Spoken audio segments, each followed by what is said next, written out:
Hello, everybody. I just wanted to make this video just to give some perspective on investing in stocks. I've seen a lot of YouTubers, some well known with 10K, that got clickbaity titles about I sold my stocks, I sold all my stocks.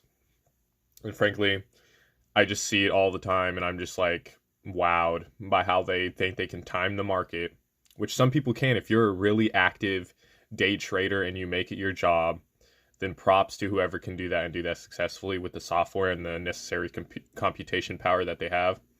Props to them.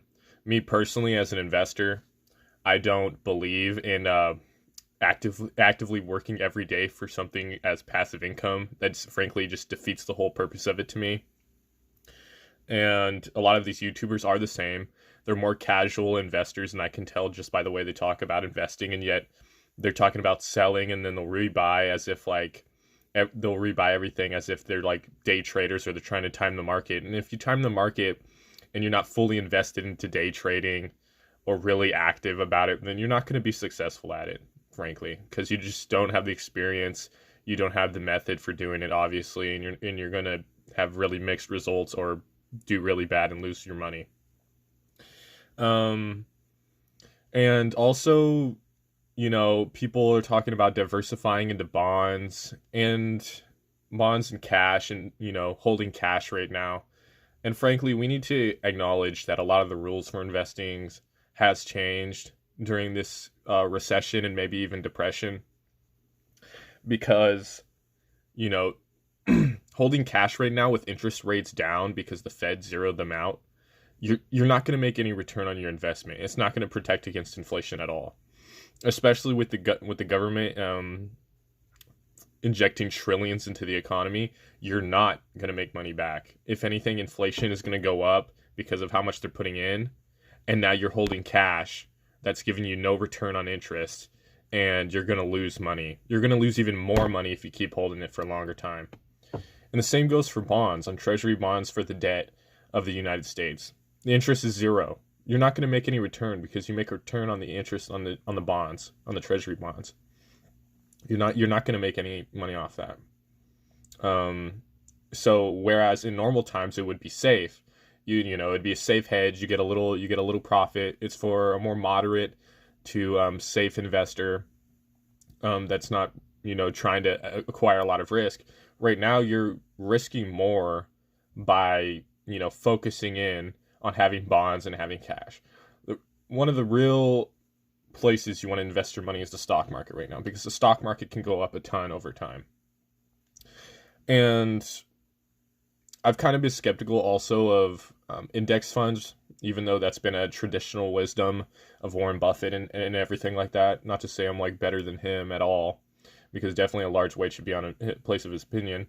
But I think just critically thinking about it, if you invest in the index fund S&P 500 across the whole market, especially right now, the market is where it was in August 23rd during the bull market, which frankly doesn't make any sense.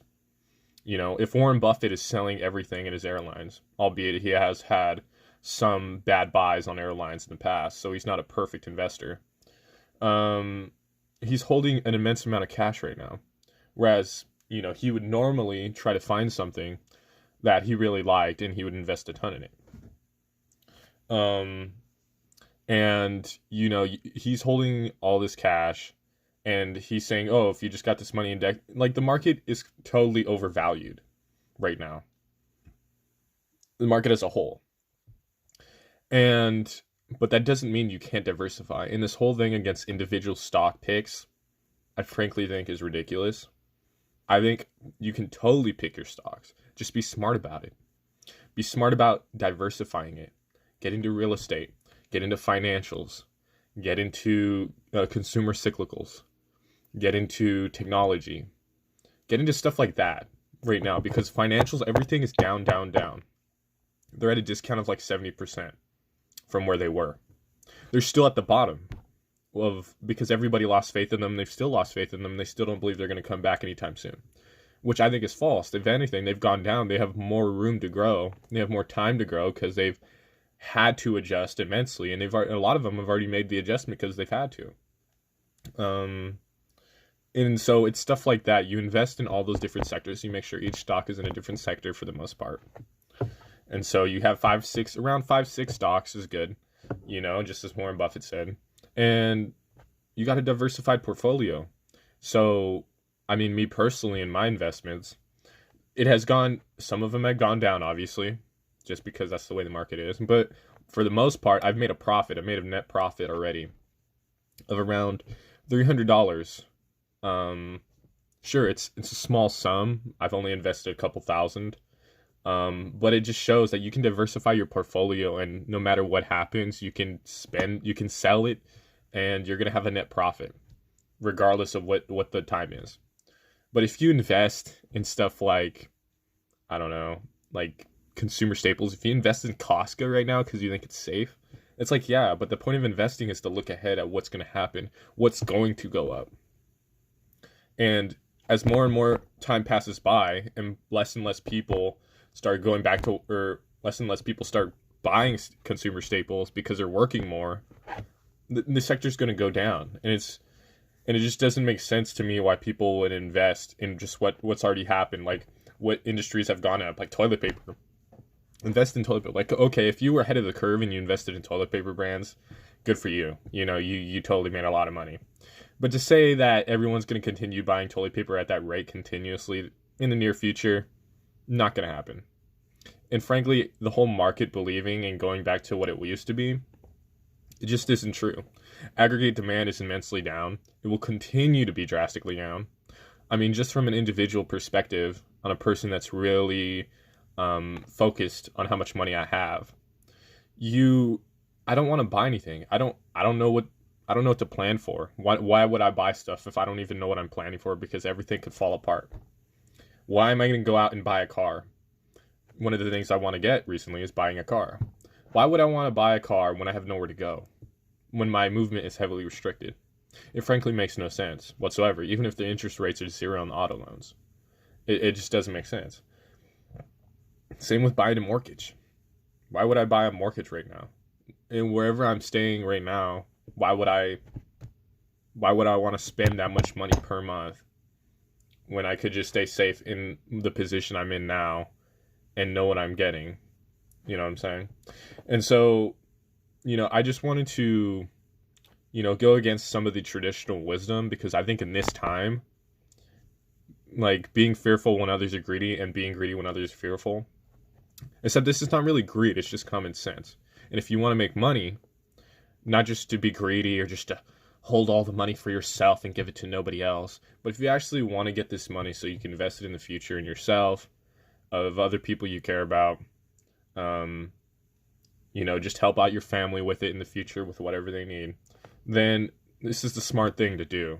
And going with the traditional wisdom of how to invest in peacetime doesn't really apply as much here. Everyone should be betting on the stock market, crypto, real estate safe. You're going to get a consistent return, even though the market is fairly down right now. People are always going to need houses, and the housing market will rebound. Commercial real estate will rebound, eventually. But it's definitely going to take a longer time span for that to happen. So yeah, everyone should be aggressive on what they're spending. They should look at the stocks that have really discounted right now, and they're definitely going to come back. They have the liquidity from the international capital markets to finance their debt that they're accruing right now, and that can basically, they can go zero revenue and still survive the whole thing. And that's one of the things with one of the cruise stocks I bought. They have enough liquidity for 18 to 24 months. It doesn't matter if they make revenue or not. And so people need to see safe investments like that on cruises that people, yes, are going to want to go to because they want to get away. Demand is definitely not going to be where it was, but it's certainly a lot of pent up demand for when things do get better. I do know cruises are going to go way up. And so it's just one of those things, use your analysis. When you watch these videos, don't take them as freaking God's word. You got to be a critical thinker about this. And to say you can't diversify and buy individual stocks at the same time, is ridiculous, or that, oh, you pick one. I mean, if you pick smartly, you look at the balance sheets, then no unexpected surprises are going to come to you. This whole Moderna thing, I've analyzed the 10K sheet, an annual report, you know, for their company. And sure, they've been in a lot of debt, which is why they're diluting shares, and they did a bond sale, a bond offering. But they know what they're doing. When I read the science, it checks out.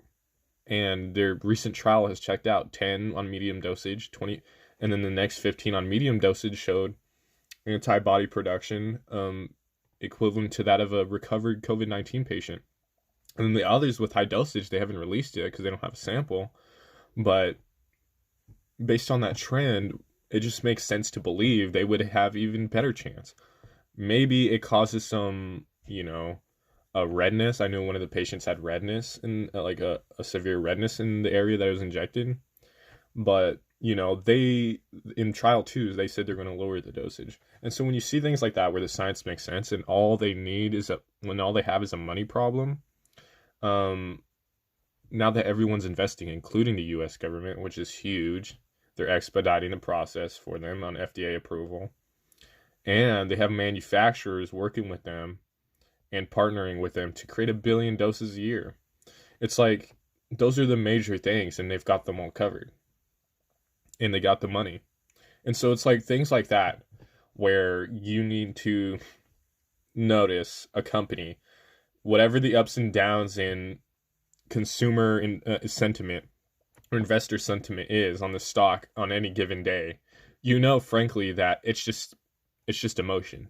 It's not based on any realistic thing, and that inevitably it's going to go up immensely. And so buying individual stocks doesn't mean you can't diversify. And frankly, anyone that's scared to do it is being more emotional than they are rational about it.